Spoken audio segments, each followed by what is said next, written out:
गेल्या काही महिन्यापासून वादाच्या भोवऱ्यात असलेल्या बीडच्या जिल्हा कारागृहाचा पुन्हा एक नवीन कारनामा समोर आला आहे। जिल्हा कारागृह परिसरात असलेल्या वृक्षाची मोठ्या प्रमाणात तोड करण्यात आली आहे आणि हीच वृक्षतोड करून घेऊन जातानाचा ट्रक शिवाजीनगर पोलिसांनी ताब्यात घेतला आहे। हा ट्रक तुम्ही पाहू शकता, शिवाजीनगर पोलिसांनी ताब्यात घेतलेला आहे। बीडच्या जिल्हा कारागृह परिसरामध्ये जी झाडं होती त्या झाडांची अचानक कत्तल करण्यात आली आणि ही झाडं कत्तल करून घेऊन जात असतानाचा ट्रक पोलिसांनी आता ताब्यात घेतला आहे।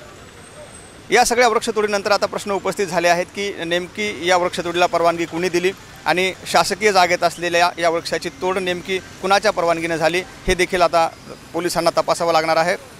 काही महिन्यापूर्वी अजित पवार हे बीडमध्ये आले होते आणि बीडमध्ये त्यांच्या हस्ते 30 लाख वृक्ष लागवडीच्या कार्यक्रमाचं उद्घाटन झालं।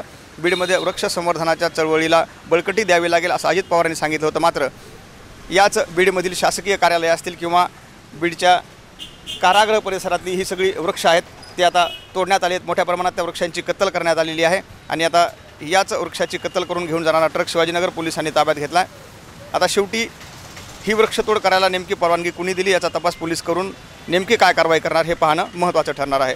कॅमेरामन मुकुंदसह मी आप्पासाहेब मोहोरकर, लोकाशा टीव्ही, बीड।